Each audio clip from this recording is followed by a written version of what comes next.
बौद्ध परंपरा। बौद्ध परंपरा मूलतः धार्मिक परंपरा एवं नैतिकवादी विचार। बौद्ध परंपरा में राज्य की उत्पत्ति, अंग, राज्यों के बीच के संबंध जैसे किसी भी राजनीतिक विचार के उल्लेख नहीं पाया जाता, अपितु सूत पिटक, विनय पिटक और धम्म पिटक तथा जातक कथाओं के आधार पर बौद्ध परंपरा के परोक्ष राजनीतिक विचार प्राप्त होते हैं। दूसरा, अश्व घोष ने बुद्ध चरित्र लिखते हुए कहा कि बौद्ध परंपरा में राजनीति के संबंध में दो विरोधाभासी विचार विद्यमान हैं। ए में राजनीति को एक अनैतिक और नकारात्मक गतिविधि के रूप में चित्रित किया गया है। बी में राजनीति को आवश्यक एवं उपयोगी विचार के रूप में भी दिखाया गया है।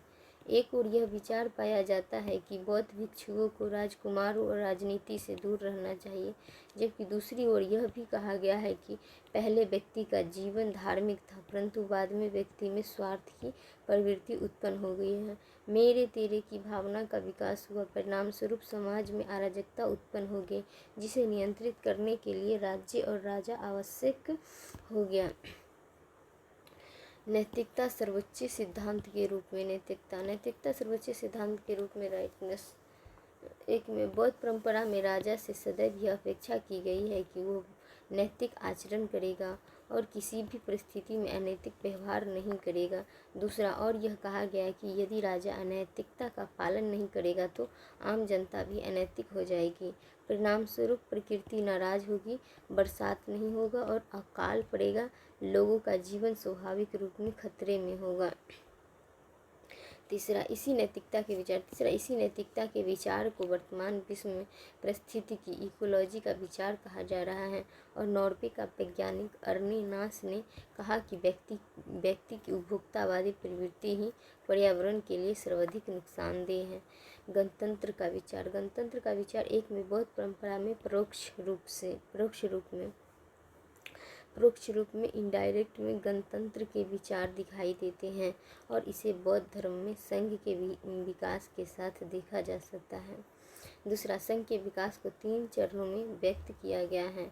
एक में जब स्वयं बुद्ध भिक्षु को दीक्षता देते थे, जहाँ संघ की समूची शक्ति बुद्ध के हाथों में निहित थी, जिसे राजतंत्रीय शासन के निकट देखा गया, जहाँ शासन सर्वथा व्यक्ति के हाथ में केंद्रित थी। दूसरा, संघ के विकास के साथ बौद्ध भिक्षुओं को दीक्षा देने का दायित्व वरिष्ठ भिक्षुओं को सौंप दिया गया, जिसे कुलीन तंत्रीय शासन कहा गया, जहाँ शासन शक्तियाँ कुछ लोगों के हाथों में केंद्रित थीं। तीसरा, जब संघ अत्यधिक विशाल हो गया तो दीक्षा देने का दायित्व समूचा संघ में निहित हो गया, जिसे गणतंत्रीय शासन के रूप में चित्रित किया गया, जहाँ निर्णय लेने का अधिकार सभी व्यक्तियों को प्रदान किया गया। बौद्ध ग्रंथों में महासम्मत के विचार भी विद्यमान हैं, जिसके अनुसार राज्य और राजा का निर्माण लोगों की आपसी समझौते से किया गया है। अतः यह दैवीय या ईश्वरीय उत्पत्ति नहीं है, क्योंकि बौद्ध धर्म में ईश्वर का विचार ही नहीं है। डॉक्टर अंबेडकर 1871 से 1956 कांग्रेस में समाजवादी।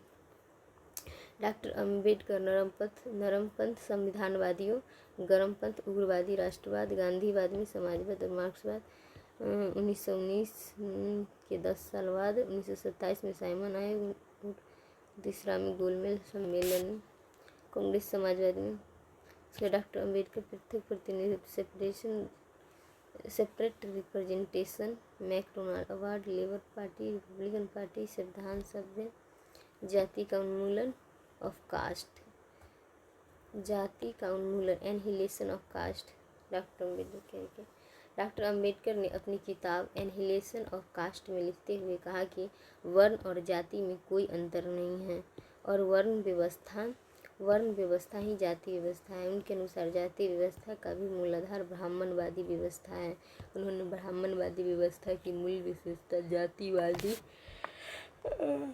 व्यवस्था के रूप में चित्रित किया, जिसकी मूल विशेषताएं हैं एक में विभिन्न वर्गों के बीच विषमता, दूसरा क्षुद्र और अछूतों को पूर्णतः निराश्रित बना देना, तीसरा क्षुद्र और अछूतों की शिक्षा को प्रतिबंधित करना, चौथा महिलाओं का शोषण और अधीनता, पाँचवें क्षुद्र और अछूतों को सरता और महत्वपूर्ण पदों से वंचित करना।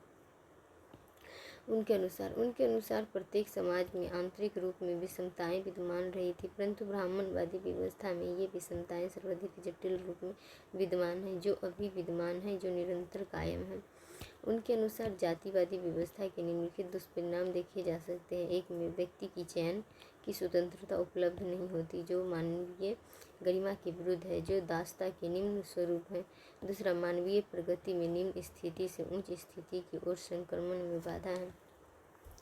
और मानवता के उत्थान समानता और बंधुत्व के सिद्धांतों की पूर्णतः उपेक्षा की गई है। उन्होंने कांग्रेस की आलोचना करते हुए कहा कि कांग्रेस स्वतंत्रता के लिए संघर्ष कर रही है, परंतु यह स्पष्ट नहीं है कि वह किसकी स्वतंत्रता के लिए संघर्ष कर रही है, क्योंकि अछूत और क्षुद्र पहले से ही ब्राह्मणवादी व्यवस्था से पीड़ित हैं और उनके लिए दूसरी चुनौती साम्राज्यवादी है। उन्होंने कहा, इन्हीं छुआछूत को धार्मिक ग्रंथों के द्वारा व्यवस्थित बनाया गया है। इसीलिए इन्होंने अपनी किताब रिलीजियस ऑफ हिंदुइज्म में हिंदू धर्म की जोरदार आलोचना की और मनुस्मृति को जाति व्यवस्था के आधार बताते हुए उसे जलाया भी गया। उन्होंने जाति को समाप्त करने के लिए आजीवन प्रयास किया और उन्होंने कहा, इसके लिए निम्नलिखित उपाय अपनाने होंगे। रेफिकेशन परिष्करण। उनके अनुसार अछूतों और क्षुद्रों को अपने परंपरागत कार्य का त्याग कर देना चाहिए और दलित को तमाशा जैसे कार्य करने से प्रतिबंधित किया गया। वे यह मानते थे कि जाति व्यवस्था समाप्त होने के बाद ही व्यक्ति को नई नागरिक पहचान होगी। तमाशा मतलब गाय की चमड़ी उधेड़ना। ट्रांसीडेंस जहाँ प्रत्येक व्यक्ति की गरिमा का सम्मान महत्व होगा। एनहिलेशन। उनके अनुसार अंतर जातीय खान पान और अंतर जातीय विवाह के द्वारा ही जातिवादी व्यवस्था को समाप्त किया जा सकता है, जिसके परिणाम स्वरूप छुआछूत अपने आप समाप्त हो जाएगा। डॉक्टर अम्बेडकर ने स्वतंत्रता के बाद संविधान निर्माण के माध्यम से भी इसे समाप्त करने का प्रयास किया, इसलिए आर्टिकल 17 संविधान में शामिल किया गया। हिंदू धर्म और बौद्ध धर्म का टकराव। एक में डॉक्टर अम्बेडकर ने कहा कि भारत में छुआछूत की उत्पत्ति का मूल कारण ही हिंदू धर्म और बौद्ध धर्म के बीच का संघर्ष है। उन्होंने अपनी किताब हु वेयर द शूद्राज में लिखते हुए कहा कि आरंभ में केवल 3 ही वर्ण विद्यमान थे। चौथे वर्ण शूद्र की उत्पत्ति ही हिंदू और बौद्ध धर्म के संघर्ष के कारण हुआ। दूसरा, उनके अनुसार हिंदू धर्म में शूद्र एक क्षत्रिय वर्ण के कबीले थे, जिन्होंने ब्राह्मणों की सर्वोच्चता की चुनौती दी। परिणाम स्वरूप ब्राह्मणों के द्वारा उनके सभी धार्मिक कार्य और संस्कार बंद कर दिए गए और इन्हें चौथे वर्ण के रूप में उल्लेखित किया गया। तीसरा, उन्होंने और भी कहा कि आरंभ में बौद्ध धर्म ने शाकाहारी पर बल दिया, परिणाम स्वरूप हिंदू धर्म भी शाकाहारी जीवन अपना लिया, परंतु हिंदू धर्म के जिन लोगों के द्वारा शाकाहारी जीवन नहीं अपनाया उन्हें बाद में अछूत का दर्जा दिया गया। चौथा, उन्होंने बौद्ध धर्म को मार्क्स से बेहतर माना, क्योंकि मार्क्सवाद का संघर्ष पूंजीवाद के विरुद्ध था, जबकि बौद्ध धर्म का संघर्ष ब्राह्मणवाद के विरुद्ध था। मार्क्सवादी चिंतन में वर्ग को ज़्यादा महत्व दिया गया, जबकि बौद्ध धर्म ने जातिवादी व्यवस्था पर हमला किया। 5 में डॉक्टर अम्बेडकर ने कहा कि भारत में कार्य करने वाले समाजवादी और मार्क्सवादी जाति को मूल समस्या नहीं मानते, क्योंकि इन संगठनों में भी ब्राह्मणवादी व्यवस्था का परिणाम है। छठा, उन्होंने बौद्ध धर्म को एक वैज्ञानिक तार्किकतावादी और मानववादी धर्म कहा। ईश्वर और आत्मा की खोज के बजाय मानव जीवन में विद्यमान दुखों का निराकरण करना है।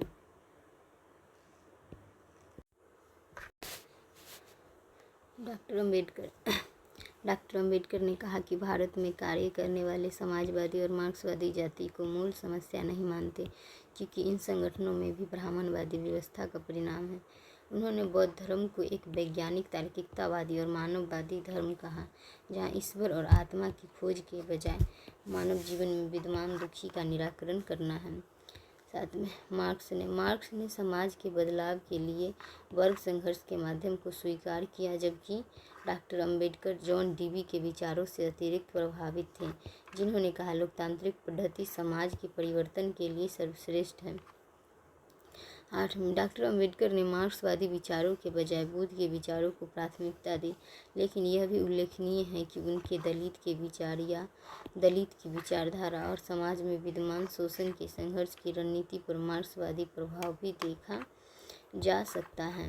लोकतंत्र का विचार डॉक्टर अंबेडकर ने लोकतांत्रिक शासन को अन्य शासन प्रणालियों से सदैव बेहतर माना और वह अमेरिका के संविधानवाद को लोकतांत्रिक शासन का मूल आधार माना। और स्वतंत्रता के बाद जब उन्होंने रिपब्लिकन पार्टी का निर्माण किया तो इससे उनके विचारों पर अमेरिकी प्रभाव देखे जा सकते हैं। उन्होंने कहा लोकतांत्रिक शासन में स्वतंत्रता और अधिकार सर्वाधिक महत्वपूर्ण है, परंतु उन्होंने कहा कि स्वतंत्रता, समानता और बंधुत्व एक दूसरे के पूरक है और ब्राह्मणवादी व्यवस्था के साथ लोकतंत्र का प्रयोग सफल नहीं हो सकता, क्योंकि जहां समाज विभिन्न वर्णों में विभाजित होता है, वहाँ समाज के पिछड़े वर्ग ऊंची जातियों को या ऊंचे वर्गों को स्वाभाविक रूप में अपना नेता मान लेते हैं, जो लोकतंत्र में व्यक्ति की गरिमा और स्वतंत्रता के विरोध है।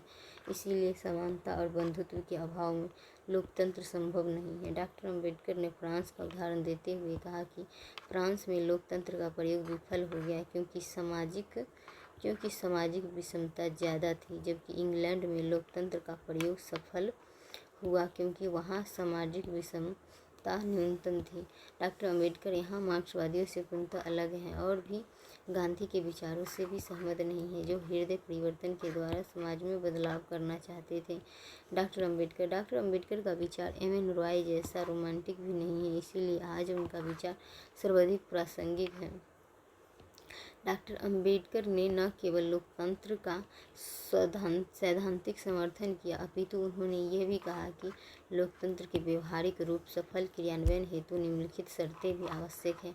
एक में प्रतिस्पर्धात्मक दलीय प्रणाली होनी चाहिए। दूसरा, निष्पक्ष और तटस्थ सिविल सेवा की आवश्यकता है। तीसरा, संविधानवाद को सुरक्षित रखने हेतु एक स्वतंत्र न्यायपालिका भी आवश्यक है। उन्होंने अपने निजी जीवन में पहले लेबर पार्टी की स्थापना की, जिसके द्वारा उन्होंने समाज के सभी वंचित वर्गों को एकत्रित करने का प्रयास किया। वर्ष 1936 में इस दल का निर्माण किया गया, जब भारतीय शासन अधिनियम 1935 लागू हो चुका था। अतः वे केवल दलितों और शूद्रों के ही नेता नहीं थे, बल्कि श्रमिकों, महिलाओं एवं वंचित सभी के पक्ष में आवाज़ उठाते थे। इसीलिए प्रोफेसर गोपाल गुरु ने उन्हें दलितों के लिए एक मसीहा, राजनेता और बुद्धिजीवी तीनों रूप में चित्रित किया है।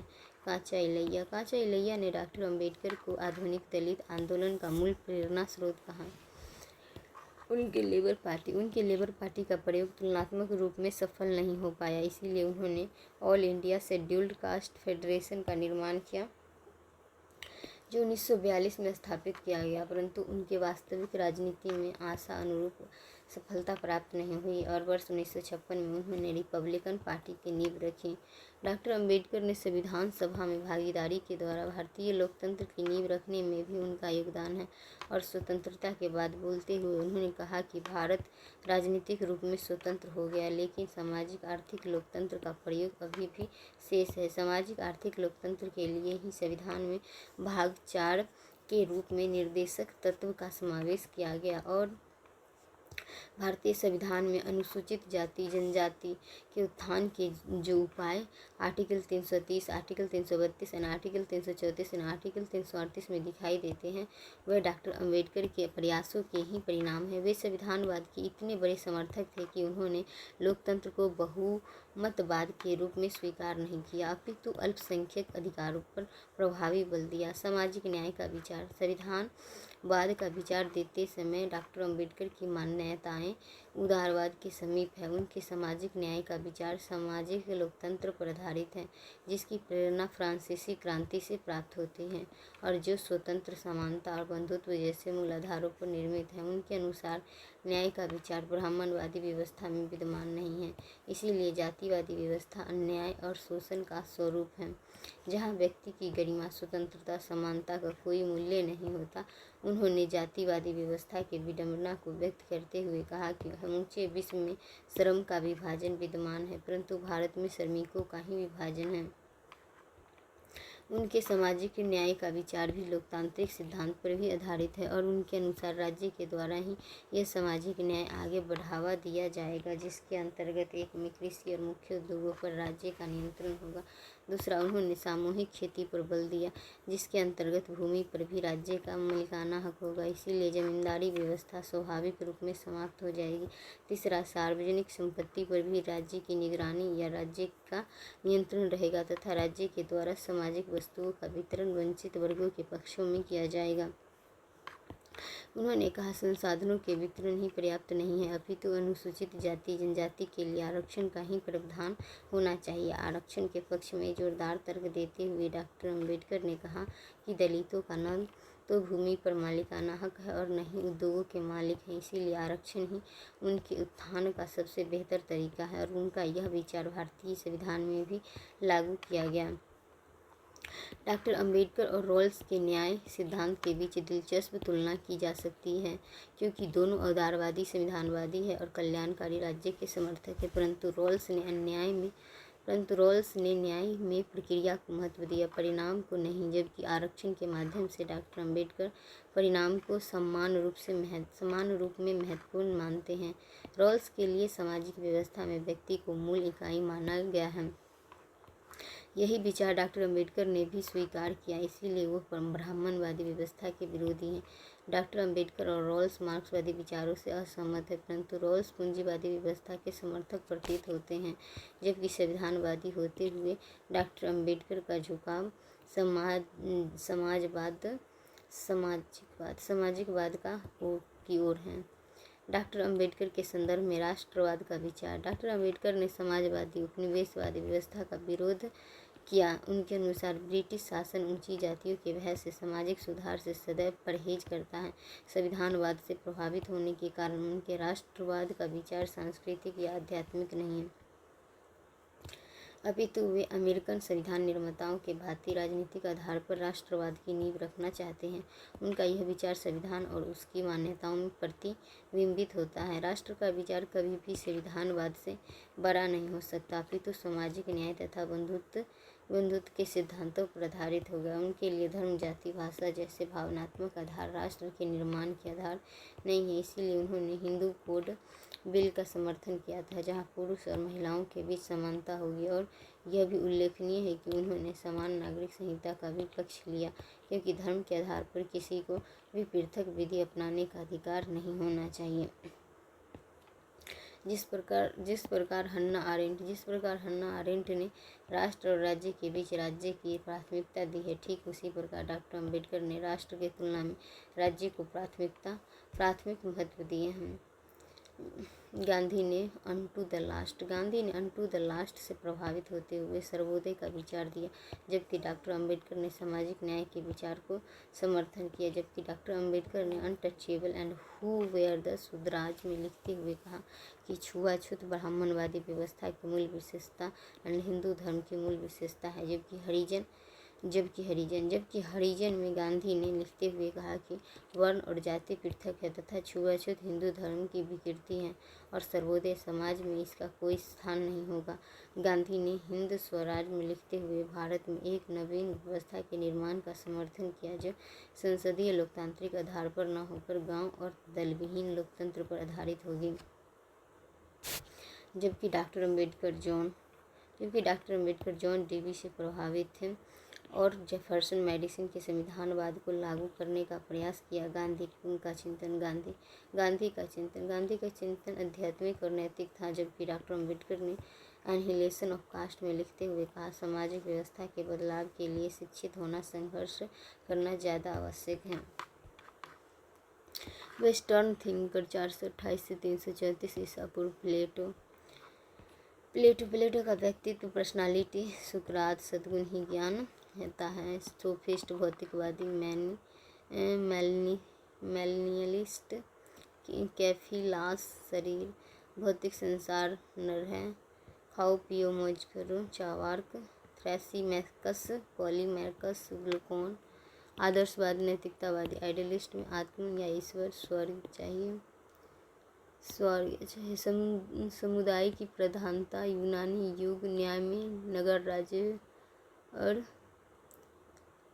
एथेंस, स्पार्टा, शासन प्रणाली में लोकतंत्र, सुकरात को 20, क्रीटो।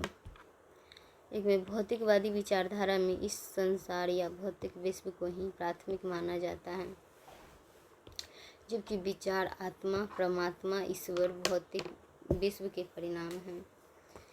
भौतिकवादी एक में भौतिकवादी विचारक मानव शरीर को प्राथमिकता देते हैं।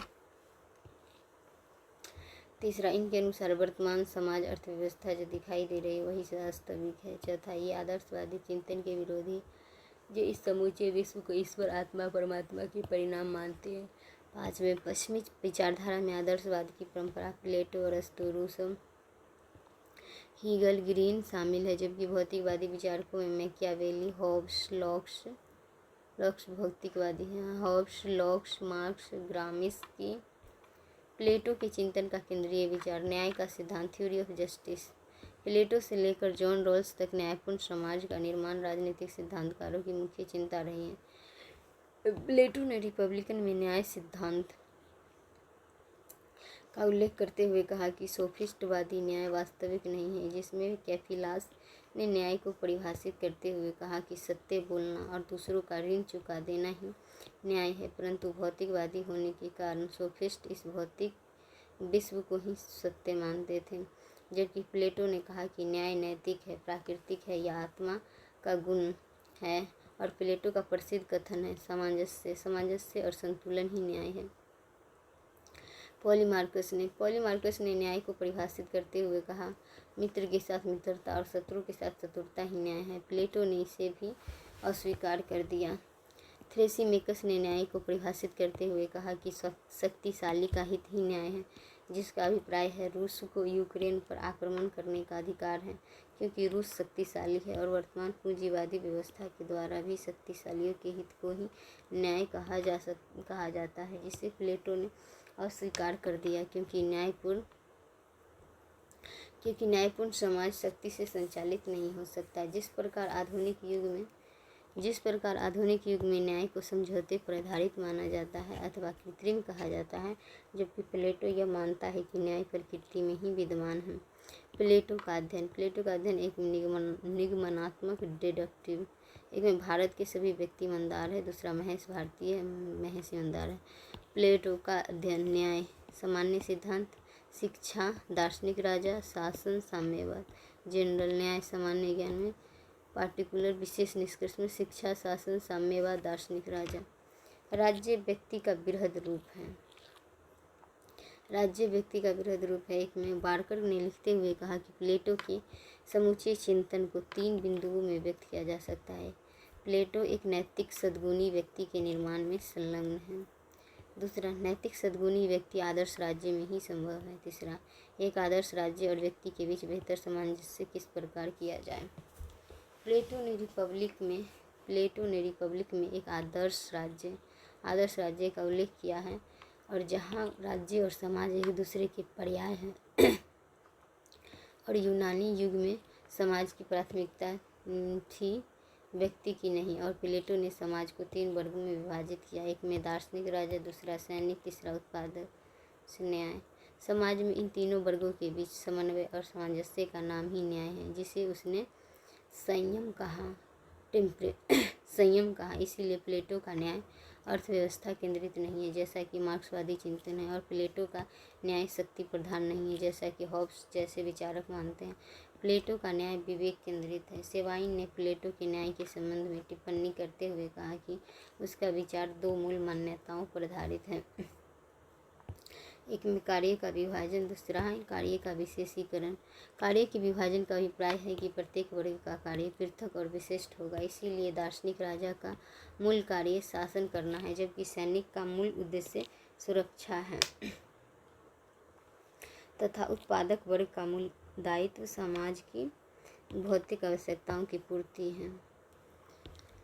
तीनों वर्गों के कार्य एक दूसरे के पूरक हैं, क्योंकि समाज के बेहतर संचालन के लिए आर्थिक सुविधाएं भी होनी चाहिए, सुरक्षा आवश्यक है तथा शासन की भी आवश्यकता पड़ती है। यहाँ प्लेटो ने समाज अथवा राज्य को व्यक्ति की शरीर से तुलना किया है। दार्शनिक होने के कारण प्लेटो ने कहा कि व्यक्ति का मूल तत्व आत्मा है और आत्मा के 3 गुण हैं। एक में विवेक, दूसरा साहस, तीसरा वासना। प्रत्येक व्यक्ति में ये तीनों गुण हैं विद्यमान होते हैं, परंतु व्यक्ति में किसी एक गुण की प्राथमिकता होती है। इसीलिए प्रत्येक व्यक्ति को अपने आत्मा के गुणों के अनुसार कार्य करना चाहिए। प्लेटो का यह विचार गीता के सिद्धांतों से मिलता है, जिसमें यह उल्लेखित है कि व्यक्ति की आत्मा के 3 गुण सत्वरजतम हैं। इसीलिए समाज तभी न्यायपूर्ण होगा जब व्यक्ति न्यायपूर्ण होगा, और व्यक्ति में समाज की समूची विशेषता लघु और छोटे रूप में विद्यमान होती है, जबकि समाज व्यक्ति के गुणों का विस्तार है या व्यक्ति का बृहद रूप। रिपब्लिक में प्लेटो लिखते हुए प्लेटो ने कहा कि राज्य का निर्माण ओक के वृक्ष से नहीं होता और अपितु व्यक्तियों के चरित्र से होता है। इसीलिए प्लेटो का न्याय समाज में सामंजस्य पर आधारित है, क्योंकि कोई भी वर्ग दूसरे वर्ग के कार्यों में हस्तक्षेप नहीं करेगा। प्लेटो ने कहा, न्याय का अभिप्राय प्रत्येक व्यक्ति को समाज में हिस्सा प्रदान करना न्याय है। Giving everybody is due. Plato का न्याय कर्तव्य पर आधारित है, जबकि आधुनिक युग की न्याय का विचार विधि और दंड पर आधारित है। रिपब्लिक में विधि और दंड का कोई उल्लेख नहीं है और कर्तव्य ही न्यायपूर्ण समाज का आधार है, अधिकार नहीं। दार्शनिक राजा, विवेक, सत्य, सैनिक, साहस, रज, उत्पादक, वासना। प्लेटो की शिक्षा का विचार। एक में प्लेटो ने सुकरात का प्रसिद्ध कथन दोहराते हुए कहा कि सद्गुण ही ज्ञान है, जहाँ सद्गुण का अभिप्राय किसी भी पदार्थ का विशेष गुण एवं धर्म है। भारतीय दर्शन में सद्गुण और धर्म एक दूसरे के पर्याय हैं, जिसके अनुसार प्रकृति के प्रत्येक पदार्थ का एक विशेष गुण या धर्म है। जैसे अग्नि का गुण है जलना, सूर्य का गुण है प्रकाश देना, ठीक उसी प्रकार प्रत्येक व्यक्ति की आत्मा के भी विशिष्ट गुण हैं। कोई व्यक्ति विवेक प्रधान है, कोई व्यक्ति साहस प्रधान है और कोई व्यक्ति वासना प्रधान है। आत्मा के इन्हीं प्राकृतिक गुणों का ज्ञान ही सद्गुण है। दूसरा, प्लेटो ने कहा कि आत्मा के विशेष गुणों का ज्ञान ही पर्याप्त नहीं है, अपितु इनके अनुसार व्यक्ति के आचरण भी होना चाहिए और व्यक्ति के कार्य आत्मा के गुणों के अनुसार ही निर्धारित होनी चाहिए। और उसने माना कि आत्मा के सभी गुणों में विवेक का महत्व सर्वाधिक है, जिससे व्यक्ति के जीवन का नियंत्रण होना चाहिए। इसीलिए प्लेटो के चिंतन में आत्मज्ञान को सर्वाधिक महत्व दिया गया है। उसने यूनानी युग में सत्य के संबंध में विद्यमान 2 विरोधी धारणाओं के बीच समन्वय और सामंजस्य का कार्य किया। सत्य ट्रूथ में हेराक्लिटिस में एक में विश्व निरंतर परिवर्तनशील, दूसरा भौतिक विश्व, तीसरा वस्तुओं की दुनिया, चौथा गुलाब ताजमहल। आदर्श राज्य न्याय, पारमिंडिस स्थायी अटल अचल, दूसरा ईश्वर आत्मा, विचारों की दुनिया, तीसरा सुंदरता। एक में हेरालिटिक्स जिसके अनुसार विश्व निरंतर परिवर्तनशील है। एक में प्लेटो ने कहा, वास्तविक शिक्षा का अभिप्राय नैतिक, सद्गुणी और विवेकशील व्यक्ति होना है, न कि शारीरिक रूप में शक्तिशाली और आर्थिक रूप में संपन्न व्यक्ति। दूसरा, प्लेटो ने कहा, विचारों का विश्व ही वास्तविक सत्य है जो अपरिवर्तनशील है, जबकि भौतिक विश्व विचारों की परछाई है जो पूर्ण सत्य नहीं है, सापेक्षिक सत्य है। इसीलिए प्लेटो का एक प्रसिद्ध कथन है कि यथार्थ प्रत्यय की एक प्रतिछाया है, जहाँ यथार्थ का आशय भौतिक विश्व है। और एथेंस एंड स्पार्टा के राज्य प्लेटो के आदर्श राज्य की प्रतिछाया है। जिस प्रकार आत्मा की परछाई शरीर है और सुंदरता की परछाई सुंदर वस्तुएं हैं, और इस प्रत्यय आइडिया का ज्ञान शिक्षा के द्वारा ही संभव है, क्योंकि शिक्षा से ही भौतिक दुनिया और विचारों की दुनिया के बीच का अंतर पता किया जाता है। और प्लेटो ने कहा भौतिक विश्व वास्तविक सत्य नहीं है, इसीलिए शिक्षा के द्वारा ही नैतिक, सद्गुणी और तार्किक जीवन का विकास संभव है। यहाँ प्लेटो ने यूनानी युग की एक पौराणिक मान्यताएं का उल्लेख करते हुए कहा कि व्यक्ति की आत्मा 3 प्रकार की होती है। एक में सोने से निर्मित आत्मा विवेक के गुण गोल्ड, दूसरा चांदी से निर्मित आत्मा साहस के, तीसरा कांस्य ब्रॉन्ज से निर्मित आत्मा वासना के गुण। इसीलिए सद्गुणी व्यक्ति को भौतिक संसार में विद्यमान सोने गोल्ड की इच्छा नहीं है, क्योंकि उसे स्वयं की आत्मा का ज्ञान है। इसलिए समाज में विद्यमान भ्रष्टाचार, गुटबंदी और संघर्ष समाज की बीमारियां या बुराइयां हैं जो अज्ञान के कारण है। इसीलिए प्लेटो के चिंतन का मूल उद्देश्य अच्छे चिकित्सक या अच्छे संगीतकार का निर्माण नहीं है, अपितु सद्गुणी नैतिक व्यक्ति का निर्माण है। क्योंकि आज के भौतिकवादी और तकनीकी प्रधान संपन्न युग में नैतिकता का ह्रास देखा जा रहा है। प्राथमिक शिक्षा 10 से 20 वर्ष में व्यायाम संगीत, व्यायाम शरीर के लिए और संगीत आत्मा के लिए। प्राथमिक शिक्षा फेल को उत्पादक बनता है। द्वितीय चरण में 20 से 30 वर्ष में ज्योतिष, गणित, ज्यामिति। फेल होने पर साहस बनेगा। तृतीय चरण 30 से 35 वर्ष में दर्शन की शिक्षा, फिलॉसफी। उद्देश्य सत्य का विचार, सौंदर्य का विचार, न्याय का विचार। और इसके 15 वर्ष बाद शिक्षा के द्वारा साम्यवाद की प्रवृत्ति उत्पन्न होती है। कैसे? प्लेटो की शिक्षा मूलतः आत्मज्ञान की खोज है। प्लेटो का व्यक्ति की जीवन को भौतिक संसार के बजाय विचारों के विश्व की ओर मोड़ने का प्रयास है। शिक्षा से ही नैतिक सद्गुणी व्यक्ति का निर्माण होता है। वास्तविक शिक्षा व्यक्ति में वैराग्य की प्रवृत्ति उत्पन्न करती है, जिसे प्लेटो साम्यवाद की मनोवृत्ति कहता है, जिसका अभिप्राय है कि दार्शनिक राजा विवेकशील और सद्गुणी है और उसे यह भी ज्ञान है कि उसकी आत्मा सोने की बनी हुई है।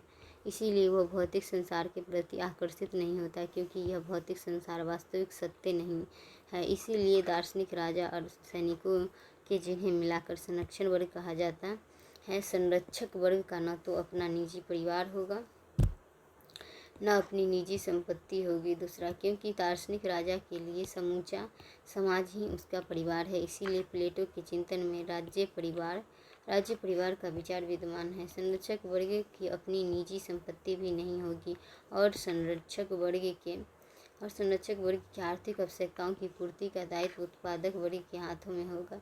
संरक्षक में साहस, दार्शनिक राजा। संरक्षक वर्ग में पुरुष एवं महिलाएं दोनों होगी, क्योंकि शिक्षा न केवल निःशुल्क है अपितु पुरुष एवं महिला दोनों के लिए उपलब्ध है। प्लेटो ने यह माना कि संरक्षक वर्ग का अपना परिवार राज्य की एकता में बाधा उत्पन्न करेगा, क्योंकि परिवार के लिए ही संपत्ति का आर्जन होता है।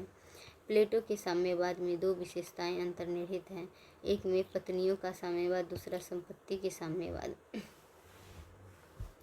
प्लेटो ने रिपब्लिक में लिखते हुए कहा कि यूनानी नगर राज्य आकार में अत्यधिक छोटे पॉलिस थे। इसके बावजूद प्रत्येक राज्य 2 राज्यों में विभाजित था, एक में अमीरों का राज्य, दूसरा गरीबों का राज्य। इस आर्थिक विषमता की समाप्ति को ही साम्यवाद कहा गया है, परंतु प्लेटो का मानना है कि इस आर्थिक विषमता की समाप्ति शिक्षा के द्वारा और आत्मिक परिवर्तन के द्वारा संभव है। इसीलिए समाज में साम्यवाद न तो आर्थिक रूप में लाया जाएगा, न ही हिंसात्मक रूप में, जैसा मार्क्स का दावा है।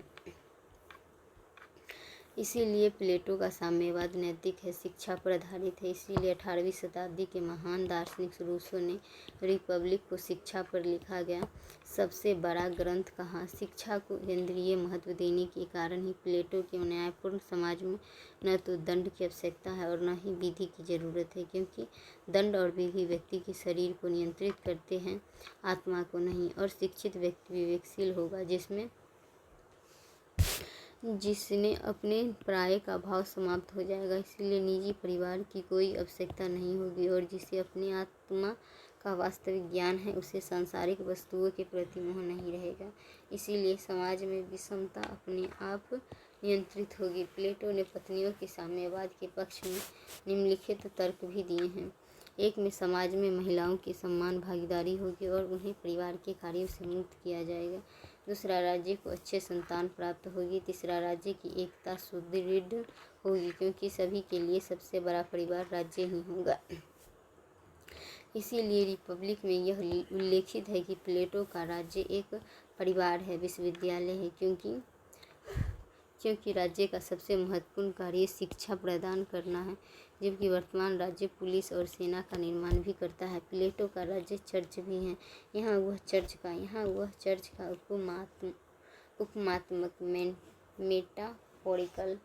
उपमात्मक मेटाफोरिकल प्रयोग किया है, क्योंकि शिक्षा प्रणाली में धार्मिक शिक्षा शामिल थी और उसके अनुसार छात्रों को अश्लील साहित्य नहीं पढ़ना चाहिए या छात्रों को अश्लील साहित्य पढ़ने से प्रतिबंधित किया जाएगा, जिससे व्यक्ति के बेहतर चरित्र का निर्माण हो सके। प्लेटो की शासन प्रणाली में प्लेटो ने एक अनोखी और अद्वितीय शासन प्रणाली का समर्थन करते हुए दार्शनिक राजा का विचार दिया। उसने रिपब्लिक में 5 प्रकार की शासन प्रणालियों का उल्लेख किया है, जिसमें कुलीन तंत्र, एरिस्टोक्रेसी, सैनिक तंत्र, टाइमोक्रेसी और गूढ़तंत्र या धनिक तंत्र, ओलिगोक्रेसी, लोकतंत्र या भीड़ तंत्र, डेमोक्रेसी, टायरेनी, सुरक्षाचारी शासन या निरंकुश शासन। प्लेटो ने यूनान में 30 निरंकुश व्यक्तियों को शासन भी देखा था और लोकतांत्रिक शासन के द्वारा उसके गुरु सुकरात को जहर दिया गया था, इसीलिए वह लोकतंत्र को अज्ञानियों का शासन मानता था। उसके अनुसार शासन एक कला है, कोई धोबी या मोचिक या नाई राजा नहीं हो सकता, अपितु इसके लिए विशेषता की आवश्यकता होती है। इसीलिए वह दार्शनिक राजा का शासन किया, जिससे सत्य, न्याय और सौंदर्य का ज्ञान है। यह भी उल्लेखनीय है कि वह तार्किकतावादी रेशनलिस्ट था, इसीलिए प्रथा परंपरा को खारिज करता था। दार्शनिक वह है जिसे मत और ज्ञान के बीच का अंतर पता है, क्योंकि दार्शनिक राजा को 35 वर्ष तक शिक्षा प्राप्त है। इसीलिए उसका प्रसिद्ध कथन है, कोई भी विधि या अध्यादेश ज्ञान से अधिक शक्तिशाली नहीं है। वह विधि और संविधान को अज्ञान का पर्याय मानता है। प्लेटो का यह कथन वर्तमान उदाहरणों से भी समझा जा सकता है, क्योंकि तानाशाहों ने भी अपने संविधान का निर्माण कर लिया है और सत्य अपरिवर्तनशील होता है, जबकि संविधानों में सदैव परिवर्तन होते रहते हैं। सेवाइन ने प्लेटो के शासक को प्रभुत्व अधिनायकवादी कहा, क्योंकि अधिनायकवाद का आशय प्लेटो का शासन व्यक्ति का शासन है, जहाँ विधि और संविधान की आवश्यकता नहीं है, परंतु राजा विवेकशील है, इसीलिए प्रबुद्ध है। दार्शनिक या प्रबुद्ध राजा ही समाज की बीमारियों को दूर कर सकता है, जो भ्रष्टाचार, गुटबंदी के रूप में व्याप्त हैं। जिस प्रकार शरीर की बीमारियों को दूर करने के लिए एक विशेषज्ञ चिकित्सक की आवश्यकता होती है, ठीक उसी प्रकार समाज की बीमारियों को दूर करने हेतु दार्शनिक राजा की आवश्यकता है। दार्शनिक राजा शासन का इच्छुक नहीं है, अपितु उसकी विशेषज्ञता के कारण उसे राजा बनाया जा रहा है। इसीलिए उसका प्रसिद्ध कथन है, जहाँ सभी राजा बनने के लिए उत्सुक हो वह लोकतंत्र है, जो शासन का सबसे भ्रष्ट रूप है। उसने रिपब्लिक में यह भी कहा कि जब तक दार्शनिक राजा नहीं हो जाते या इस संसार के राजाओं में दार्शनिकता के भाव उत्पन्न नहीं हो जाता, तब तक नगर राज्य को बुराइयों से कभी राहत नहीं मिलेगी। नोवेल लाई, उदांत झूठ। एक में प्लेटो सद्गुण नैतिकता के विचार को मानता है, जिसका अभिप्राय है कि नैतिकता सापेक्षिक है, क्योंकि उत्पादक का सद्गुण बेहतर उत्पादन करना है, सैनिक का सद्गुण सीमाओं की रक्षा करना है तथा राजा का सद्गुण विवेक प्रधान होना है। दूसरा, प्लेटो ने राजा के लिए उदांत झूठ के विचार का समर्थन किया, क्योंकि व्यक्ति की आत्मा सोने, चांदी और तांबे से बनी होती है, जो उदांत झूठ है, परंतु राजा को यह बढ़ावा देना है, क्योंकि यह समुदाय की भलाई के लिए आवश्यक है और सभी व्यक्ति समान रूप में विवेकशील नहीं होते। इसीलिए शासक उनके हित के लिए समय समय पर उदांत झूठ का प्रयोग करता है।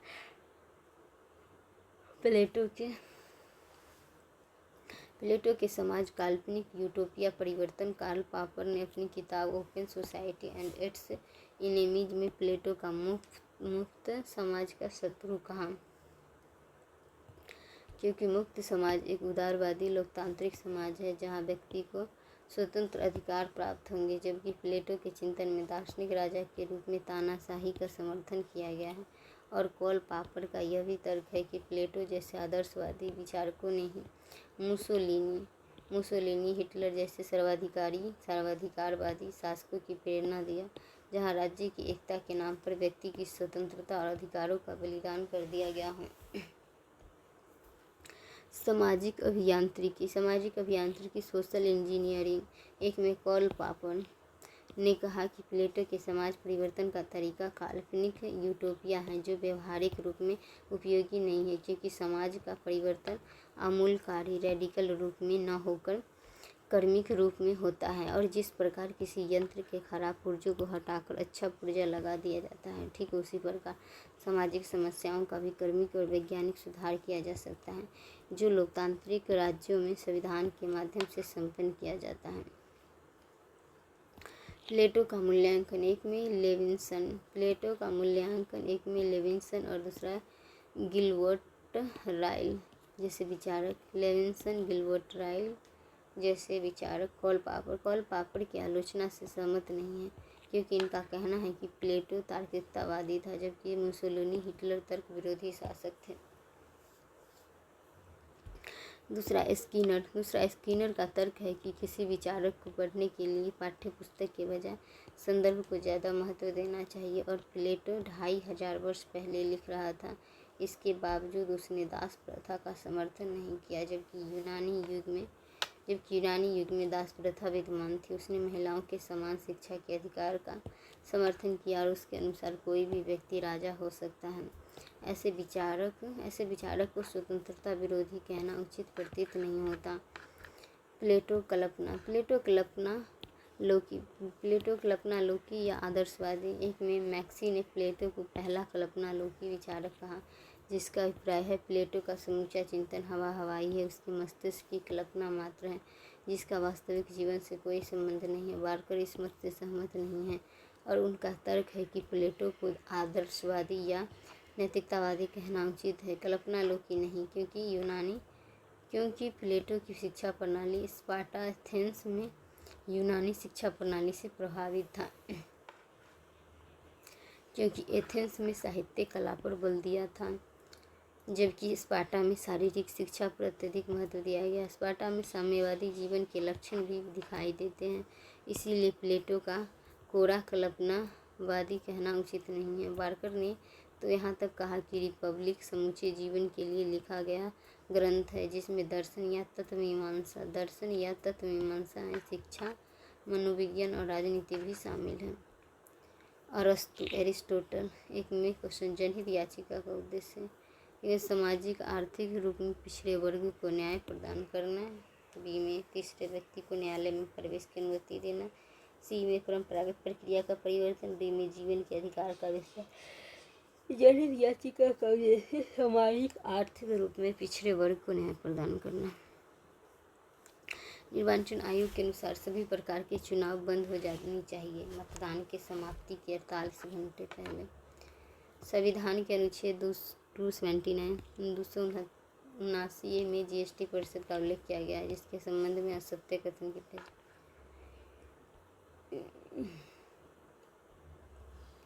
जीएसटी परिषद का प्रत्येक निर्णय 2/3 बहुमत से लिया जाता है। टू से परिषद के अंतर्गत विवाद निवारण का प्रावधान भी से।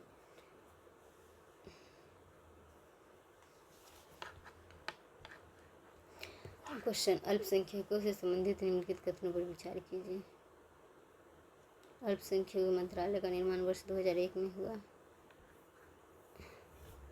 अरस्तु, एरिस्टोटल, प्लेटो। अमूलवादी, रेडिकल, कल्पनावादी। First utopian, Marx. राज्य की एकता, बाधा या परिवार संपत्ति, तार्किकतावादी, रेशनलिस्ट। आज में आइडिया ऑफ गुड, ईश्वर शुभ का विचार। अरस्तु में मध्य मार्ग में गोल्डन मीन में संपत्ति, परिवार, विधि का शासन। दूसरा वर्तमान समाज को राज्य को प्रबंध कैसे किया जाए। तीसरा एकता बराबर विविधता में एकता। चौथा रूढ़िवादी यानी यथास्थितिवादी, स्टेटस कोइस्ट, परंपराओं को माने, प्रथा, महिलाओं में अल्प विवेक होता है। प्राकृतिक प्राणी, दास प्रथा को मानता है। प्राकृतिक प्राणी, घोड़ा, हाथी, बिल्ली। घोड़ा में वनस्पति, पेड़, पशु में दार्शनिक प्राणी मानव है। Form public, idea of good. 5 में फॉर्म, ईश्वर। नैतिक सद्गुणी जीवन सुकरात ने कहा, सद्गुण ही ज्ञान है, जिसे प्लेटो ने स्वीकार किया। यही मूलधारा अरस्तु के चिंतन का भी है और अरस्तु के अनुसार मानव जीवन पशु जीवन से अलग है और अरस्तु जीव विज्ञान के पिता था। इसीलिए उसने कहा कि जो प्राकृतिक पशु नेचुरल एनिमल है, अरस्तु ने प्राकृतिक पशु या प्राणी तथा राजनीतिक प्राणी अलग है और उसने मानव को राजनीतिक प्राणी का नाम दिया है। और उसने कहा, आत्मा के विकास में मानवीय आत्मा सर्वोच्च है और उसने निम्नलिखित 3 प्रकार की आत्माओं का उल्लेख किया। एक में वानस्पतिक आत्मा वेजिटेबल साल, दूसरा पशु आत्मा एनिमल साल, तीसरा मानवीय आत्मा ह्यूमन साल। उसने कहा कि राजनीतिक प्राणी में मानवीय आत्मा का विकास होता है और यह पशु की आत्मा से अलग है, क्योंकि राजनीतिक प्राणी में तार्किकता पाई जाती है, कैपेसिटी ऑफ रीजनिंग, तथा इसमें नैतिक क्षमता भी विद्यमान होती है। इसीलिए राजनीतिक प्राणी का मूल उद्देश्य प्रसन्नता अर्जित करना है। हन्ना आरेंट ने कहा कि अरस्तु का राजनीतिक प्राणी जून पॉलिटिकन है। अरस्तुओं ने स्वदेशात्मक टेलियोलॉजिकल अध्ययन की पद्धति का प्रयोग करते हुए कहा कि इस विश्व में विद्यमान प्रत्येक वस्तु का एक निश्चित उद्देश्य है। जैसे बीज का उद्देश्य पेड़/वृक्ष बनना, बालक का उद्देश्य युवा बनना है, ठीक उसी प्रकार मानवीय जीवन का मूल उद्देश्य नैतिक सद्गुणी जीवन यापन है, जो प्रसन्नता यूडोमोनिया का पर्याय है, जिसके लिए दोस्ती या मित्रता फ्रेंडशिप आवश्यक है। उसने स्वदेशात्मक पद्धति का सहारा लेते हुए पुनः कहा कि मानव जीवन में संप्रेषण की क्षमता है, इसीलिए वह सामाजिक प्राणी भी है। उसने यहाँ तक कहा कि मधुमक्खियों और अन्य प्राणी भी अपने परिवार का निर्माण कर लेते हैं, परंतु नैतिक जीवन यापन की क्षमता केवल मानव में है। यहाँ यह उल्लेखनीय है कि उसके चिंतन में नैतिक और राजनीतिक प्राणी का अभिप्राय एक है।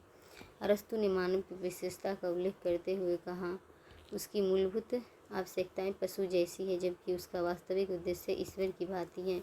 इसीलिए व्यक्ति का जीवन का उद्देश्य अर्थ का अर्जन नहीं है और नहीं शक्ति इकट्ठा करना है, अपितु नैतिक जीवन व्यक्ति के जीवन का मूल उद्देश्य है। यह संयोग का विषय है कि भारतीय दर्शन में 4 पुरुषार्थों का उल्लेख है, जिसमें अर्थ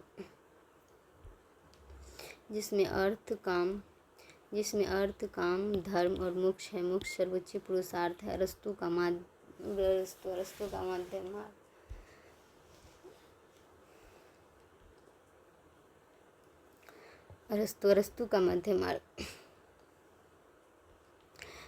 का मध्य मार्ग एक में अरस्तु के जीवन के मूल उद्देश्य प्लेटो की ही भांति है, परंतु रिपब्लिक में लिखते हुए प्लेटो ने इस नैतिक जीवन की प्राप्ति के लिए संपत्ति और परिवार को बाधा माना। इसीलिए उनका विचार आमूलकारी रेडिकल है, जबकि अरस्तु ने पॉलिटिक्स में परिवार और संपत्ति दोनों को आवश्यक माना। यह उल्लेखनीय है कि प्लेटो ने कहा था, राज्य ही सर्वोच्च या सबसे बड़ा परिवार है, इसीलिए परिवार का प्रधान होना या राज्य का मुखिया या प्रधान होना एक समान है, जबकि अरस्तु ने इस विचार को अस्वीकार कर दिया। परिवार प्लेटो राज्य या परिवार। पत्नी अल्प विवेक, पिता पुत्र विवेक का अल्प विकास है, मालिक दास विवेक शून्य है। पति संवैधानिक सलाहकार, पिता अधिनायक सलाहकार, मालिक निरंकुश शासन।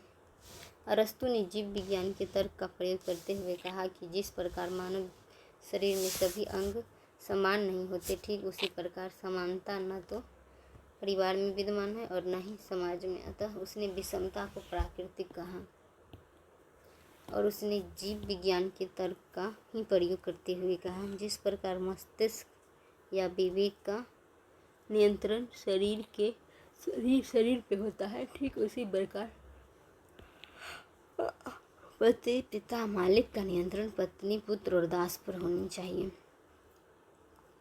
अरस्तु ने कहा कि दास प्रथा भी प्राकृतिक अवलिक स्वाभाविक है, जो यह प्रमाणित करता है कि अरस्तु न केवल रूढ़िवादी है अपितु यथास्थितिवादी है। उसने दास प्रथा के पक्ष में निम्नलिखित तर्क भी दिए। एक में शारीरिक रूप में शक्तिशाली व्यक्ति ही दास होंगे, क्योंकि प्रकृति के द्वारा बिना उद्देश्य के किसी भी व्यक्ति या वस्तु का निर्माण नहीं होता। और प्रकृति ने उन लोगों को शक्तिशाली बनाया है जिनसे शक्तिशाली कार्य लिए जाने चाहिए। दूसरा, दास प्रथा के संबंध में उसने नैतिक तर्क देते हुए कहा, इससे मालिक और दास दोनों को लाभ प्राप्त होगा, क्योंकि मालिक का मूल कार्य शासन में भागीदारी करना है, इसलिए उसे घरेलू कार्य से मुक्ति दी जानी चाहिए। लीजर, जिसके लिए दास आवश्यक है। मालिक नैतिक और सद्गुणी है, वह सदैव समुदाय की भलाई के लिए शासन करेगा, अतः दास उसकी सहायता करेंगे। इससे दासों को भी लाभ प्राप्त होगा, क्योंकि उनमें विवेक का विकास होगा। यहाँ यह उल्लेखनीय है कि समाज को व्यक्ति के हितों से ज़्यादा महत्व दिया गया है, इसीलिए समुदाय की भलाई के लिए दास प्रथा को उचित माना है। प्लेटो ने दास प्रथा को स्वीकार नहीं किया, जबकि अरस्तु ने दास प्रथा को स्वाभाविक माना, जिससे वो विषमता का समर्थक प्रतीत होता है। अरस्तु ने कहा कि यूनानी कभी दास नहीं हो सकते। विश्व में 3 प्रकार के लोग हैं। एक में यूरोपीय, जो अत्यधिक साहसी होते हैं परंतु बुद्धिमान कम होते हैं या बुद्धिमान नहीं होते। दूसरा, एशियाई, जो अत्यधिक बुद्धिमान होते हैं परंतु आलसी होते हैं। तीसरा, यूनानी, जो बुद्धिमान एवं साहसी दोनों हैं। अतः उसने स्पष्ट कर दिया कि यूनानी दास नहीं होंगे और न ही युद्धबंदी दास होंगे। दास के बच्चे भी दास नहीं होंगे, जिसका अभिप्राय है दास केवल प्राकृतिक होंगे। इसीलिए बारकर ने कहा, अरस्तु की दास प्रथा घरेलू नौकर की भांति है। यह अफ्रीका जैसी दास प्रथा बिल्कुल नहीं है, जहाँ दासों के साथ अमानवीय व्यवहार होता था और उन्हें उत्पादन कार्यों में लगाया जाता था।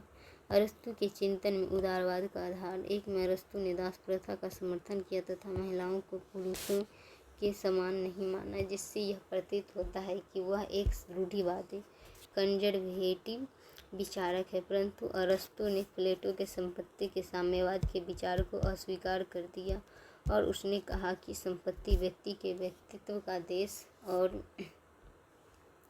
काल में विस्तार है। संपत्ति में एक में व्यक्ति संपत्ति का स्वामी है, उदारवादी विचार। दूसरा में संपत्ति पर समुदाय का स्वामित्व है, समाजवादी विचार। तीसरा, संपत्ति का स्वामी ईश्वर है, व्यक्ति संपत्ति का संरक्षक है, गांधी जी का विचार। अरस्तु ने कहा कि संपत्ति साधन है, साध्य नहीं। संपत्ति साधन है, साध्य नहीं है, और व्यक्ति के व्यक्तित्व का विकास साध्य या उद्देश्य है। जिस प्रकार किसी पेंटिंग के निर्माण के लिए ब्रश की आवश्यकता होती है, ठीक उसी प्रकार प्रसन्नता के लिए मित्रता आवश्यक है और मित्रता के लिए संपत्ति आवश्यक है। अतः व्यक्ति के नैतिक सद्गुणी जीवन का साधन संपत्ति है। अरस्तु ने कहा कि संपत्ति का अर्जन नैतिक होना चाहिए। उसने अनैतिक साधनों से संपत्ति के अर्जन का विरोध किया। इसीलिए उसने कहा कि मछली पालन, पशुपालन संपत्ति के अर्जन का प्राकृतिक तरीका है, जबकि व्यापार संपत्ति के अर्जन का अप्राकृतिक माध्यम है। इसीलिए अरस्तु के विचार पूंजीवादी से अलग भी हैं, क्योंकि पूंजीवादी व्यवस्था में व्यापार को ही संपत्ति के अर्जन का सबसे बड़ा माध्यम माना जाता है। अरस्तु के चिंतन से बार बार यह प्रमाणित होता है कि वह स्वर्णिम मध्यम मार्गी प्रिंसिपल ऑफ गोल्डन मीन के सिद्धांत का पालन करता है। इसीलिए उसने संपत्ति का समर्थन किया, परंतु संपत्ति सबसे बड़ा जीवन का उद्देश्य नहीं, बल्कि संपत्ति जीवन का साधन है। उसने परिवार को महत्व दिया, परंतु परिवार को सबसे महत्वपूर्ण संस्था नहीं मानी, अपितु राज्य को सर्वाधिक महत्व देते हैं। दास प्रथा को स्वीकार करने के बावजूद भी यह कहा कि विवेक उत्पन्न होने पर दासों को मुक्त कर दिया जाएगा। इसीलिए बारकर ने कहा, अरस्तु ने अपनी रचना पॉलिटिक्स में अर्थशास्त्र के सिद्धांत का उल्लेख किया है, जिसमें 3 मूल तत्वों को शामिल किया है। एक में परिवार का सिद्धांत, दूसरा संपत्ति का सिद्धांत, तीसरा दास प्रथा का विचार। Political science is master science. राजनीतिक विज्ञान सर्वोच्च विज्ञान के रूप में है। एक में अरस्तु ने पॉलिटिक्स में अर्थशास्त्र का उल्लेख करते हुए कहा कि यह घरेलू कार्यों का प्रबंध मात्र है। वह जीव विज्ञान के पिता भी है, परंतु जीव विज्ञान, रसायन विज्ञान और वनस्पति विज्ञान को भौतिक शास्त्र का भाग मानता है। इन विषयों में जीवन के सैद्धांतिक पक्षों का अध्ययन होता है, जबकि कविता और साहित्य उत्पादनकारी विज्ञान में शामिल होते हैं। हन्ना अरेंट ने 20वीं शताब्दी में अरस्तू के विचारों को पुनर्जीवित करते हुए कहा कि जीवन के दो पक्ष होते हैं, एक निजी जीवन प्राइवेट लाइफ या पारिवारिक जीवन जिसका संबंध भौतिक आवश्यकताओं से होता है, और भौतिक विज्ञान, अर्थशास्त्र, जीव विज्ञान इसी निजी जीवन के अध्ययन से संबंधित है, जबकि सार्वजनिक जीवन या सामुदायिक जीवन ही व्यक्ति का राजनीतिक जीवन है और व्यक्ति के जीवन का मूल उद्देश्य सद्गुण नैतिक जीवन यापन है। और जो विषय इस सद्गुण नैतिक जीवन का अध्ययन करता है वह राजनीतिक विज्ञान है, जिसे उसने व्यवहारिक विज्ञान का दर्जा दिया है। हन्ना अरेंट मोरल फिलोसफर। हन्ना अरेंट ने आधुनिक भौतिकवादी युग की सबसे बड़ी त्रासदी ये है कि भौतिक और आर्थिक जीवन राजनीतिक जीवन से महत्वपूर्ण होता जा रहा है, जबकि राजनीतिक जीवन ही व्यक्ति की सर्वोच्च गतिविधि है। यहाँ यह उल्लेखनीय है कि अरस्तू को राजनीति नैतिक जीवन का पर्याय है। यह गांधी की भांति सामुदायिक जीवन जीने का नाम है। अरस्तू की राजनीति सत्ता और शक्ति के लिए खोज नहीं है, जैसा कि मैकियावेली के विचार हैं। अरस्तू ने कहा यह नैतिक सामुदायिक जीवन राज्य के अंतर्गत संभव है और राजनीतिक विज्ञान के अंतर्गत राज्य का अध्ययन होता है, इसीलिए यह सर्वश्रेष्ठ विज्ञान है, मास्टर साइंस है। अतः राजनीतिक विज्ञान में पॉलिटिकल एनिमल का अध्ययन होता है। अरस्तू के राज्य का विचार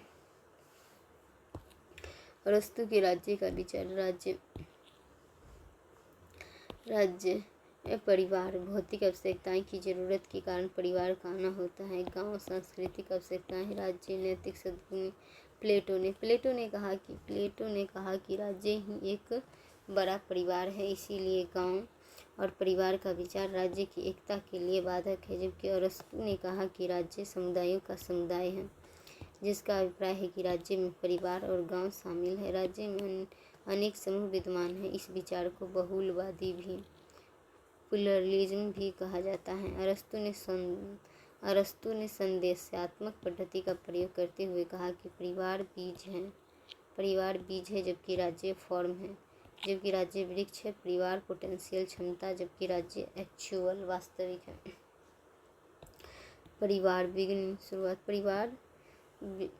की शुरुआत है जबकि राज्य अंत है, और अरस्तू के राज्य भी मानव शरीर की भांति हैं और इसीलिए अरस्तू का राज्य भी आंगिक राज्य कहलाता है और राज्य समूचे शरीर की भांति है, तथा परिवार और गांव शरीर के अंगों के भांति हैं और शरीर के बिना अंगों की कल्पना नहीं की जा सकती। इसीलिए राज्य के बिना परिवार और गांव के विचार भी संभव नहीं है, क्योंकि पूर्ण होल भाग के पहले आता है। इसीलिए अरस्तू का प्रसिद्ध कथन है कि जो व्यक्ति राज्य में नहीं रहता वो या तो पशु है या देवता। अरस्तू ने पुनः ये कहा कि राज्य जीवन के लिए अस्तित्व में आता है, परंतु सत्य जीवन के लिए बना रहता है। अरस्तू जैव वैज्ञानिक होने के नाते आगमनात्मक पद्धति का भी प्रयोग करता है, जिसके अनुसार उसने कहा कि पहले परिवार आता है, उससे गांव का निर्माण होता है और तत्पश्चात राज्य बनता है। अरस्तू ने कहा कि परिवार भी प्राकृतिक है और राज्य भी प्राकृतिक है, परंतु प्रकृति का सर्वश्रेष्ठ विकास ज़्यादा प्राकृतिक है, इसीलिए राज्य या ज़्यादा प्राकृतिक है। वृक्ष ज़्यादा प्राकृतिक है, इसीलिए विकास का अंत ज़्यादा प्राकृतिक है, आरंभ नहीं। और व्यक्ति में नैतिकता की प्रकृति स्वाभाविक है या प्राकृतिक है, इसीलिए राज्य का निर्माण होता है। इसे व्यक्त करते हुए अरस्तू ने कहा कि जिस व्यक्ति ने राज्य का पहला निर्माण किया वह मानवता के लिए उपकारवादी था, क्योंकि राज्य में ही नैतिक सद्गुणी व्यक्ति का विकास संभव है। अरस्तू ने नैतिक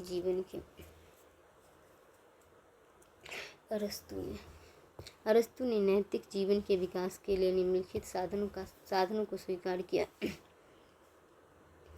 एक में शिक्षा एजुकेशन, दूसरा अभ्यास हैबिट, तीसरा अनुभव तार्किकता रीजनिंग। राज्यों के कार्यों में भागीदारी से व्यक्ति में नैतिकता का विकास होता है, क्योंकि इसके माध्यम से व्यक्ति सामुदायिक जीवन में भागीदारी करता है। समकालीन समुदायवादी विचारक मैकेंटायर अरस्तू से अत्यधिक प्रभावित है, क्योंकि अरस्तू ने सामुदायिक जीवन को अत्यधिक महत्व दिया है और वास्तविकता ये है कि अरस्तू का सामुदायिक जीवन ही राजनीतिक जीवन है। अरस्तू के शासन की प्रणाली।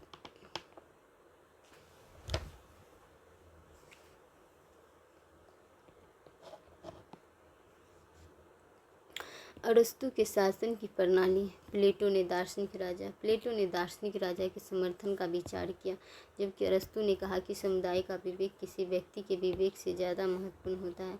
अरस्तू ने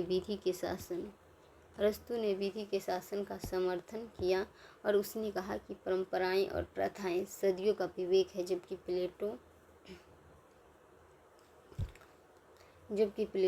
प्लेटो परंपराओं और प्रथाओं का अज्ञान मानता था। उसने विधि को परिभाषित करते हुए कहा कि विधि वासना रहित विवेक है।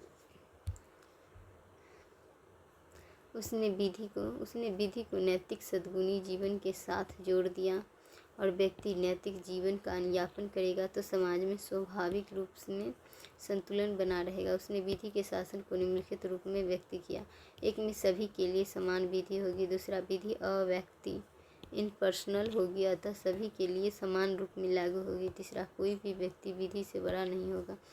अरस्तू के इसी विचार को डायसी ने वर्तमान विश्व में विधि के शासन या विधि के सर्वोच्चता के रूप में व्यक्त किया है। शासन प्रणाली। एक में एक व्यक्ति, कुछ लोगों, बहुमत। एक व्यक्ति, उद्देश्य विशुद्ध समुदाय की भलाई। एक व्यक्ति का शासन, राजतंत्र। शासकों की भलाई में निरंकुश तंत्र, और बल फोर्स बल तंत्र। कुछ लोगों का शासन में कुलीन तंत्र, जिसको बोले गुट तंत्र। शासकों की भलाई में गुट तंत्र, ओलिगार्की, धनतंत्र। बहुमत में पॉलिटी। शासकों की भलाई में लोकतंत्र, डेमोक्रेसी। स्वतंत्रता। अरस्तू का प्रसिद्ध कथन है, लोकतंत्र सर्वाधिक श्रेष्ठ शासनों में सबसे बुरा है, परंतु सबसे बुरे शासनों में सबसे अच्छा है।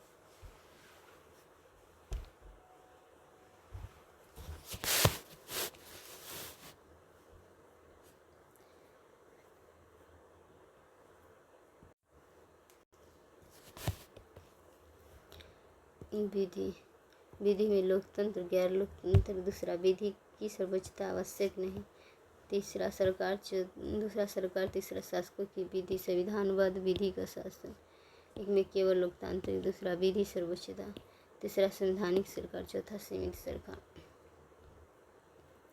अरस्तू के जीवन का मूल उद्देश्य सद्गुणी नैतिक जीवन का यापन है, इसीलिए उसने राजतंत्रीय शासन प्रणाली को सर्वश्रेष्ठ माना, जहाँ शासन समुदाय के हित में होता है, इसीलिए इसमें सर्वोच्च सद्गुण पाया जाता है। दूसरा, अरस्तू प्लेटो के विचारों से अत्यधिक प्रभावित थे, इसीलिए लोकतंत्र को निकृष्ट शासन तंत्र के रूप में, भीड़ तंत्र के रूप में माना, जहाँ सद्गुण का कोई महत्व नहीं होता, क्योंकि शासन स्वतंत्रता के लिए संचालित होता है, जो अंततः भीड़ तंत्र में बदल जाता है। अरस्तू ने मध्य मार्ग को कभी नहीं छोड़ा, इसीलिए वह सर्वश्रेष्ठ और व्यवहारिक रूप में सर्वश्रेष्ठ के अंतर को पहचानता था। Best and practicable best.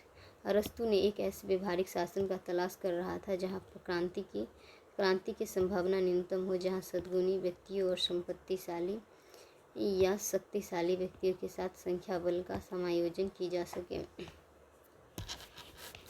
उसने कहा इसके लिए विशुद्ध शासन कोई पर्याप्त नहीं है, अपितु उसने एक मिश्रित संविधान का समर्थन किया, जिसमें गूढ़तंत्र के धन का समावेश होगा तथा लोकतंत्र से संख्या बल लिया जाएगा। गूढ़तंत्र से संपत्ति को स्वीकार किया गया है, जबकि लोकतंत्र के द्वारा स्वतंत्रता को भी शामिल किया गया है, जिसे उसने पॉलिटी का नाम दिया है। 90% मध्यम वर्ग, 5% अमीर, 5% गरीब समाज में। अरस्तू ने कहा पॉलिटी में शासन सर्वाधिक व्यवहारिक है, जिसमें समाज के मध्यम वर्ग का शासन होता है, क्योंकि अमीर और गरीबों का आपस में संघर्ष होता है। इनके हित एक दूसरे के विरोधी हैं और अमीर गरीबों से घृणा करता है, जबकि गरीब अमीर से ईर्ष्या करता है। अमीर विधि का परवाह नहीं करता, जबकि गरीबों को विधि का ज्ञान ही नहीं है कि सामाजिक संरचना को शासन प्रणाली के द्वारा भी समझा जा सकता है, क्योंकि मुट्ठी भर लोगों का शासन सदैव अमीरों का शासन होता है, जिसमें गूढ़तंत्र निरंकुश तंत्र शामिल हैं, जबकि लोकतंत्र स्वाभाविक रूप में गरीबों का शासन है। इसीलिए इनमें क्रांति की संभावनाएं ज़्यादा होती है और पॉलिटी सबसे अस्थायी है, इसीलिए व्यवहारिक भी है, जो मध्यम वर्गीय के शासन का हिमायती है। अरस्तू के संविधानवाद से वर्तमान संविधानवाद की तुलना। एक में वर्तमान विश्व में यह माना जाता है कि संविधानवाद विधि की सर्वोच्चता और विधि के शासन के पर्याय है। इसीलिए जहाँ स्वतंत्रता और अधिकार के विचारों से शासन सीमित है, वहीं संविधानवाद है, जैसे अमेरिका, भारत इत्यादि। जबकि अरस्तू ने 6 प्रकार के संविधान का उल्लेख किया और यह भी कहा कि नागरिक होने का अभिप्राय है कि व्यक्ति में शासन करने और शासित होने का गुण होना चाहिए। उसने यह भी कहा कि संविधान के अनुसार नागरिकता के विचार भी बदल जाते हैं। और पॉल केली ने कहा कि अरस्तू ने सभी 6 प्रकार के संविधानों को सर्वश्रेष्ठ संविधान कहा, जिसका अभिप्राय है कि संविधानवाद गूढ़तंत्र और निरंकुश तंत्र में भी होगा। व्यवहारिक रूप में उत्तर कोरिया और म्यांमार में भी संविधानवाद होगा, जो अरस्तू के विचारों से दिखाई देता है, जबकि समकालीन संविधानवाद केवल लोकतांत्रिक राज्यों में ही संभव है। अरस्तू के विचारों से यह प्रतीत होता है कि जहाँ भी संविधान है वहाँ संविधानवाद होगा, जबकि वर्तमान में माना जाता है कि संविधान होना संविधानवाद होने की गारंटी नहीं है। अरस्तू के न्याय के विचार। अरस्तू के न्याय का मूल विचार तात्विक विचार सब्सटेंशियल व्यक्ति का कार्यों में सद्गुणी होना है, जिसका अभिप्राय व्यक्ति के नैतिक व्यवहार व्यक्ति के द्वारा अपने कर्तव्य का वास्तविक पालन ही न्याय है। जो विचार बिल्कुल प्लेटो की भांति है, परंतु मध्यम मार्गी होने के कारण उसने न्याय के विशिष्ट पक्ष पर भी ध्यान दिया, जिसके अंतर्गत व्यक्तियों के आपसी संबंध के निर्धारण के लिए तथा समाज में समन्वय और सामंजस्य बनाए रखने हेतु न्याय के 2 पक्षों पर बल दिया।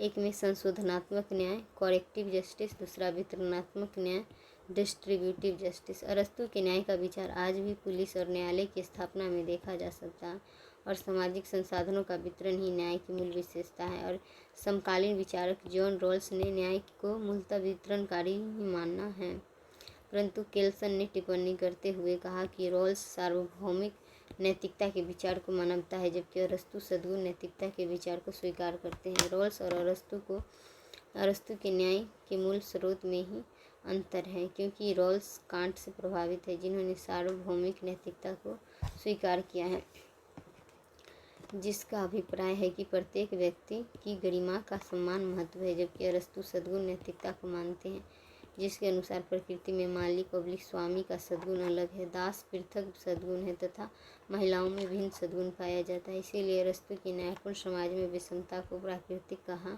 गया है। न्याय संशोधनात्मक, वितरणात्मक न्याय डिस्ट्रीब्यूटिव जस्टिस, अनुपातिक न्याय या ज्यामितीय न्याय, अंकगणितीय न्याय, ज्यामितीय न्याय, अंकगणितीय 1 2 3 4 5, ज्यामितीय 2 4 8 16 32 64 2 4 16 32 64।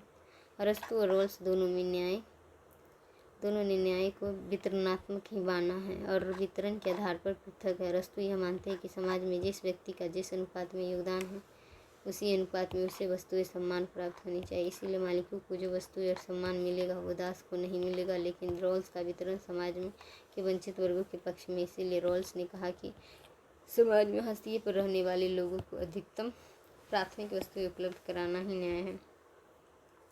निष्कर्ष, न्याय का मूल उद्देश्य सभी विचारकों के लिए समान है और समाज में समन्वय एवं सामंजस्य बनाए रखना ही न्याय है। और अरस्तू और रॉल्स के चिंतन में भिन्नता के कारण ऐतिहासिक परिस्थितियों की भिन्नता है। अरस्तू के क्रांति का विचार रिवोल्यूशन। अरस्तू को राजनीति विज्ञान का पिता माना जाता है, क्योंकि उन्होंने राजनीति विज्ञान को न केवल स्वैत अपितु सर्वोच्च विज्ञान कहा। उन्होंने उप आगमनात्मक इंडक्टिव पद्धति के प्रयोग के द्वारा विश्व के 198 संविधानों का अध्ययन के आधार पर अपने विचार प्रतिपादित किए। और आगमनात्मक पद्धति अनुभविक और वैज्ञानिक है, और उन्होंने इस पद्धति के प्रयोग के द्वारा राजनीतिक विज्ञान की मूल विषय वस्तु का अध्ययन किया, जिसमें न्याय, क्रांति, शासन प्रणाली, संविधानवाद और नागरिकता के विचार शामिल है, जो आज भी राजनीतिक विज्ञान की मूल विषय वस्तु है। उन्होंने एक संविधान के दूसरे संविधान में परिवर्तन या एक सरकार की दूसरे सरकार की ओर परिवर्तन को ही क्रांति कहा है। क्रांति के मूल कारण को स्पष्ट करते हुए उसने पुनः समाज का उल्लेख किया और उसके अनुसार समाज में 3 वर्ग है। एक में संपन्न वर्ग या धनी वर्ग, दूसरा मध्यम वर्ग, तीसरा गरीब वर्ग। उसने कहा कि समानता की आकांक्षा क्रांति का मूल कारण है। एक में जो सभी 6 शासन प्रणालियों में क्रांति का मूल कारण है। गरीब अंकगणित समानता, अमीर ज्यामितीय समानता।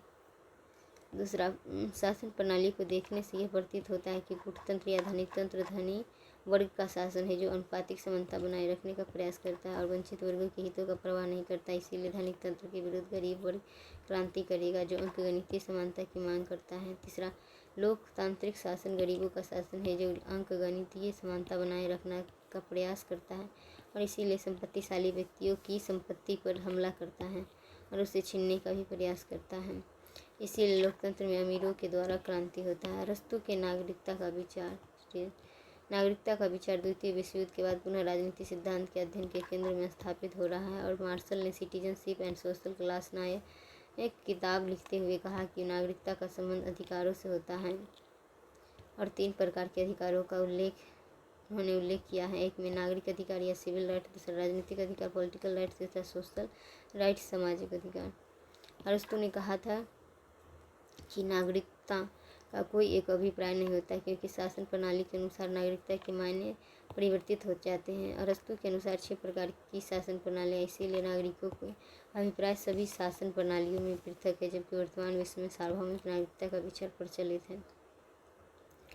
दूसरा, बार्कर ने अरस्तू की नागरिकता पर टिप्पणी करते हुए कहा कि नागरिक होने का अभिप्राय विधायी और न्यायिक कार्यों में भागीदारी है। तीसरा, बार्कर ने कहा वर्तमान नागरिकता टैक्स पेयर की भांति है जहाँ प्रत्येक नागरिक कर टैक्स देता है, जबकि अरस्तू का नागरिकता शेयर होल्डर की भांति है क्योंकि व्यक्ति के शासन में सीधी सहभागिता है। चौथा, अरस्तू ने एक अच्छे व्यक्ति और एक अच्छे नागरिक की तुलना करते हुए कहा कि एक अच्छा नागरिक एक अच्छा व्यक्ति हो ऐसा आवश्यक नहीं है, लेकिन एक अच्छा व्यक्ति एक अच्छा नागरिक होगा। उसने नागरिकों की तुलना एक जहाज़ से की है जिसमें अनेक प्रकार के कर्मचारी कार्य करते हैं जिनके कार्य अलग अलग हैं, परंतु उद्देश्य एक है, जहाज़ सुरक्षित किनारे तक पहुंच जाए।